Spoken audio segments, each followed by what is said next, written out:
अगर disc spinning rotated at 20 radian प्रति second, तो 20 रेडियन प्रति second under precession of torque 100 kilo newton. तो टॉर्क हो गया T 100, I 1 moment of inertia, omega angle spinning, ये जो स्पिनिंग हो रही ये वाली बात चल रही है, तो इसकी जो ये वाली स्पिनिंग है ये अब नहीं, इसको निकालना है। तो एंगुलर वेलोसिटी और प्रेसिजन तो आराम से निकाल लेंगे। Which of the following absorption type जो होते हैं वो होते हैं, एक तो होता है प्रोन और एक होता है रोप और एक होता है हाइड्रोलिक। बिल्कुल सही का, प्रोनी रोप हाइड्रोलिक अब्जॉर्प्शन होते हैं। बेल्ट एपिसाइक्लिक टॉर्शन, इसके बाकी के अलावा जो होते हैं अपने वो ट्रांसमिशन होते हैं। तो इससे पूछा अब्जॉर्प्शन, तो हो गया option A correct. Which of the following mechanism provide intermediate rotary motion. भाई जेनेवा जो होता है वो बीच बीच में रुक रुक के मोशन को प्रोवाइड करता है, रैचिड भी करता है, पर रैचिड एक सिंगल डायरेक्शन में। ठीक है, अब देखें इसका इंटीग्रेशन करना है। अगर एम और एन ऑड है तो 0 से del sine M X as N X है, तो 1/2, क्योंकि ऊपर 2 sine M X sine X sorry cos X N X, इसका फार्मूला होता है 2 साइन ए कॉज बी, तो sine A plus B plus sine A minus B. ठीक है, जैसे ये पता पता चल जाएगा तुम्हें। हम्म, हम्म। जैसे तुम्हें इसके बारे में पता चल गया तो तुम डबल अलग अलग इसका वो करोगे इंटीग्रेशन। तो इसका जब करोगे तो बटे में आ जाएगा एक्स का टर्म, इसका नीचे आ जाएगा। अब पाई/2 वैल्यू पुट कर दो एक्स की जगह पे और आपका 0 आ जाएगा आंसर।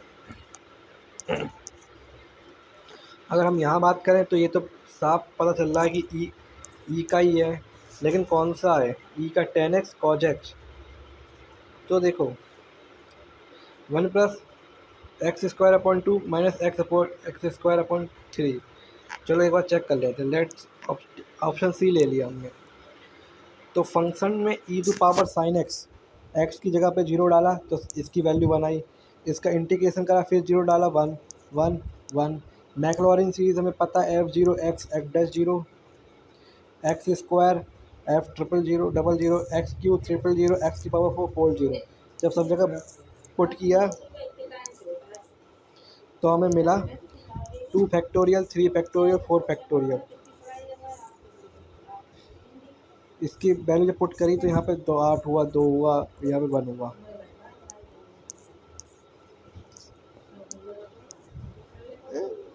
ई टू पावर एक कॉस ओमेगा टी क्या है, तो कॉस ओमेगा टी का पहले हम निकालेंगे अंदर वाले का।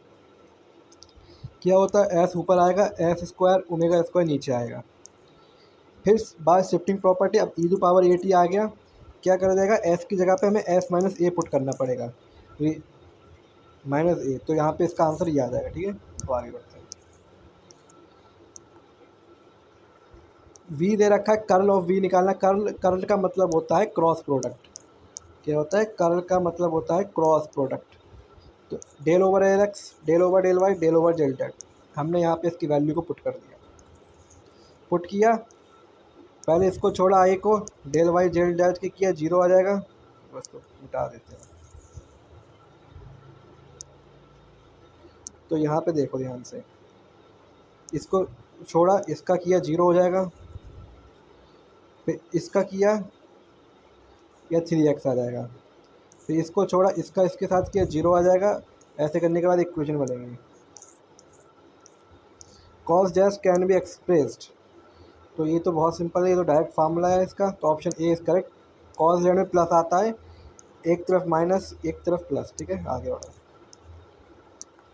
Is a vector with divergence of gradient in vector field divergence of gradient. तो डाइवर्जेंस की निकालना, ग्रेडियंट हमेशा डाइवर्जेंस ग्रेडियंट, इसको हम ऐसे लिखते हैं डाइवर्जेंस और डेल फाई का ग्रेडियंट, यहाँ पे डॉट आ जाएगा, फिर जब अंदर जाएगा ये स्क्वायर हो जाएगा, ये आएगा, ये लाप्लास ऑपरेटर कहलाता है। तो याद रखना डाइवर्जेंस ग्रेडियंट लाप्लास ऑपरेटर होता है बेटा। आगे बढ़ो। इन ए क्वांटिटेटिव डिफरेंशियल इक्वेशन, ठीक है, देखे जरा, the gradient of a scalar function the curl is, अगर स्केलर है और उसका कर्ल निकालोगे तो देखो ग्रेड फाइव तो है ही है, इसका भी ग्रेड फाइव था, डाइवर्जेंस निकाला तो ये लाप्लास मिला, लेकिन अगर तुम कर्ल निकालोगे तो भैया तुम्हें जीरो मिलेगा। आगे बढ़ो, ये एक अच्छा क्वेश्चन है। ए क्या है? ए तो भैया अपना ऑप्शन है रफनेस वैल्यू है, तो ए जो ऊपर वाली देती है वो देती है रफनेस वैल्यू, और जो ई है वो भैया मशीनिंग अलाउंस देती है, याद रखना। यानी कि हमें दो चीज़ें तो यहाँ से पता चली गई।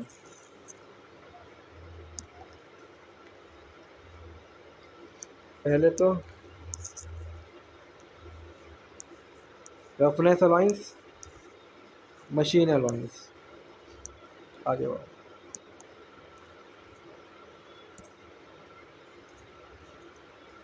देखो अब ये वाली इक्वेशन देख लो। अगर यहाँ 200 न्यूटन फोर्स लग रहा है तो यहाँ पे इसकी तरफ ऊपर लगेगा और एक इधर लगेगा, इसको बोल देते T1, इसको बोल देते T2।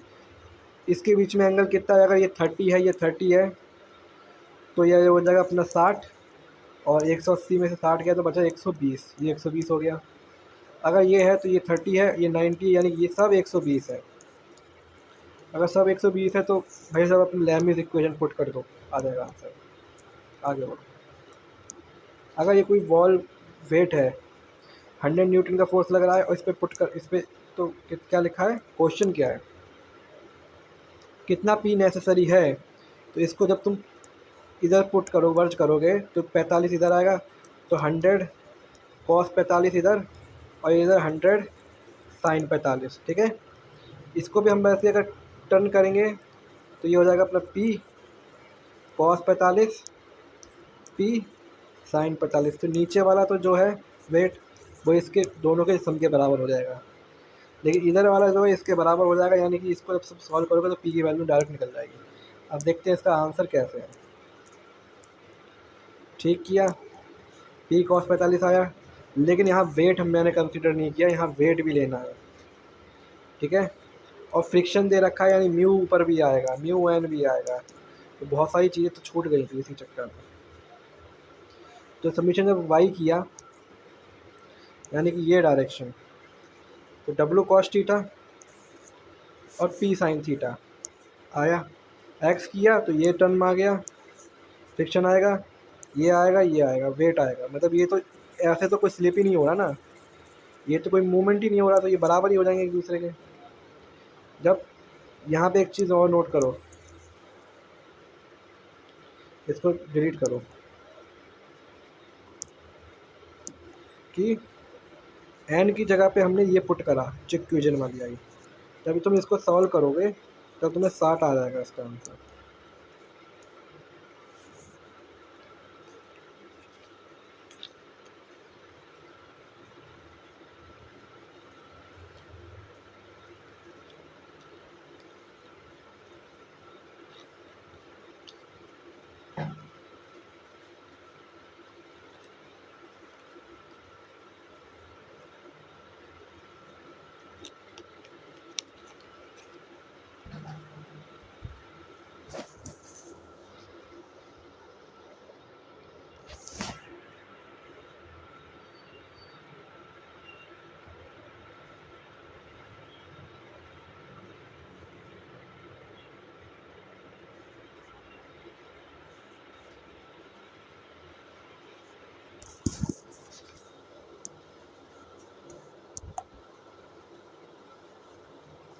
The ratio of maximum shear stress to average shear rectangular beam, rectangular beam का तो भाई साहब मैक्सिमम तो भाई साहब 3/2 रहता है। 3/2 की वैल्यू कैसे निकालोगे? 1.5 समथिंग, 3/2 ये हो जाएगा, ऐसे निकालते हैं। सिंपल था ये क्वेश्चन, देखो बहुत सिंपल है।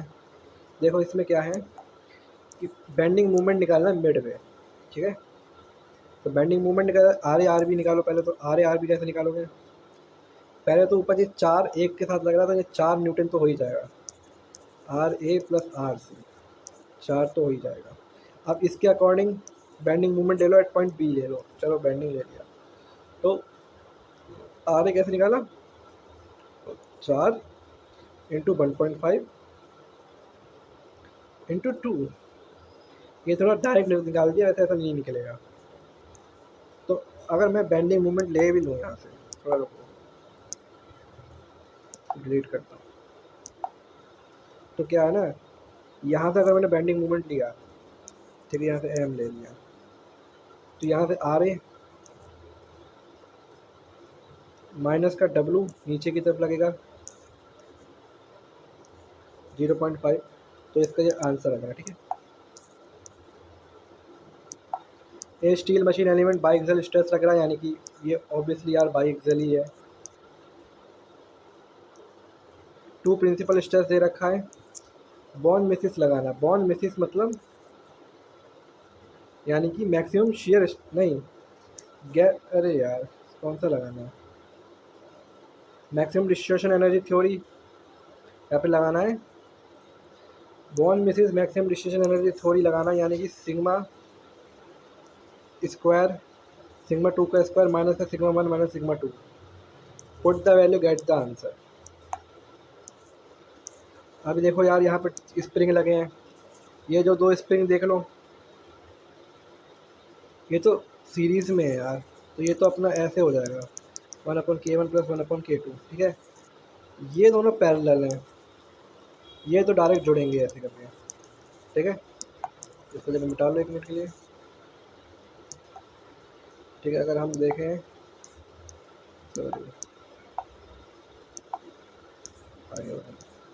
देखा, k1 k2 जो है वो तो नीचे है, फिर जो जो आएगा वो उसके साथ ये 10 हो जाएगा। ठीक है, और सिंपल सा इसका ये निकालना है, सिंपल क्वेश्चन है यार, कोई दिक्कत नहीं है। डायमीटर दे रखा है, थिकनेस दे रखा है, डायमीटर थिकनेस दे रखा है, पी हुप स्ट्रेस आराम से निकल गया 250, और हुप स्ट्रेस का आधा लॉन्गिट्यूडनल होता है, तो ये अपने 125 आ जाएगा।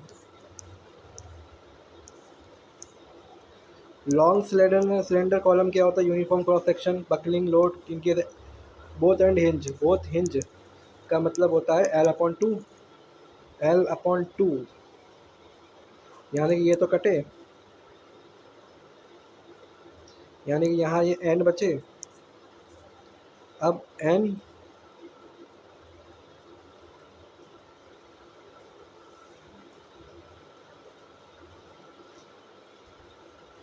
एक बटे चार कैसे रखा है एन की वैल्यू, ये ने डायरेक्ट किया, वैसे अगर तुम अपने हिसाब से करोगे तो अच्छा मैं करके देखता हूँ अपने हिसाब से, बताओ करके देखते हैं, क्या पता इसका आंसर आ जाए।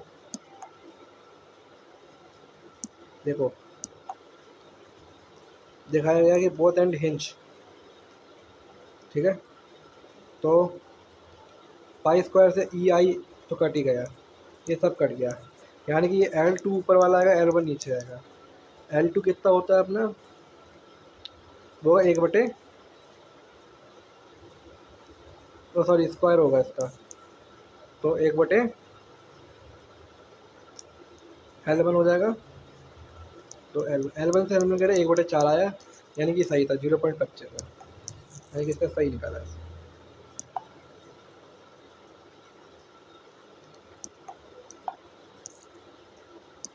तो डायरेक्टली प्रोपोर्शनल हो गया, अगर 3 टाइम्स बढ़ता है ओरिजिनल लेंथ का बकलिंग कंप्रेसिव स्ट्रेंथ, तो इसका ये डार्की फॉर्मूला है।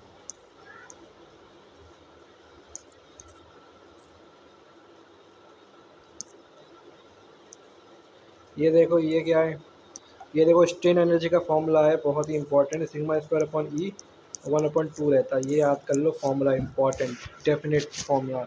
ए स्क्वायर बार दे रखा है, ठीक है, इसको मैं मिटा देता हूँ एक बार के लिए,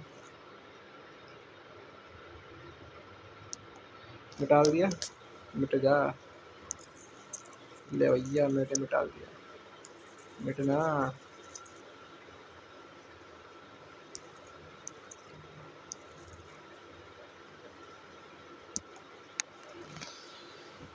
तो यहाँ पे सिग्मा के लिए पहले क्या लिखा है, स्क्वायर बार दे रखा है, लेंथ दे रखा है, ठीक है, टेंसाइल लोड दे रखा है पी, तो पी तो हमें चाहिए ही चाहिए, बार का एरिया चाहिए, यानी कि 10 × 10 × 10 चाहिए, यानी कि ये तो चाहिए चाहिए। इससे जो स्ट्रेस आएगा उससे निकलेगा। मॉडुलस ऑफ इलास्टिसिटी बटे में रखना पड़ेगा हमें, और डेंसिटी एनर्जी निकल जाएगी। ये देखो, ये भी सर्कुलर शाफ्ट है, टॉर्क दे रखा है टी, पुटिंग टी आ गया, अलाउबल मैक्सिमम शेयर स्ट्रेस दे रखा है, यानी कि ये मैक्सिमम शेयर स्ट्रेस दे रखा है, और डायामीटर पूछा शाफ्ट का। तो यार ये तो टी बराबर π/16 π/dq होता है यार, डायरेक्ट फार्मूला है तो उसमें तो क्या ही पूछे यार।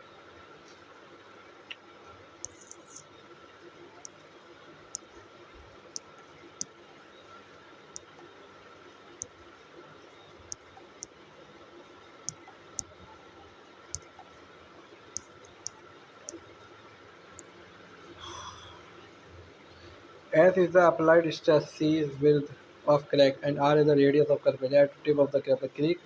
The Griffith crack theory gives the concentration. देखें जरा क्या है। ये तो पता ऑप्शन ए है, पता नहीं क्या है इसका, कहाँ से आया ये पता ही नहीं चल रहा। ये ग्रिफ्थ क्रैक थ्योरी है। मेटल अलॉय दे रखा है, देखो के एफ हमेशा वेरिएबल स्ट्रेस के साथ लगता है, याद कर लो। मीन के साथ कभी मत लगाना, मीन के साथ नीचे यील्ड और अल्टीमेट आता है, ये तीन चीज़ें याद रखनी है। वेरिएबल के साथ के एफ आता है, मीन के नीचे हमेशा यील्ड अल्टीमेट स्ट्रेंथ आते हैं। ठीक है, इसको हटाओ।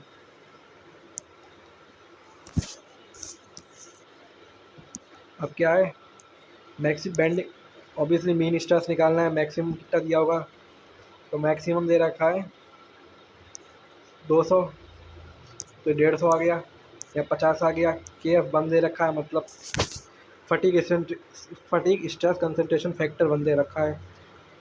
पुट करा वैल्यू, एन की वैल्यू 12/7 आ गई। देखो यहाँ पे चूँकि ये सॉल्डरबर्ग इक्वेशन लगा रहे हैं, और बोला भी नहीं है कि सॉल्डरबर्ग लगाया कि नहीं, इनने कहीं नहीं बोला कि सॉल्डरबर्ग लगाना है, लेकिन सबसे सेफेस्ट थ्योरी जो है वो सॉल्डरबर्ग ही है।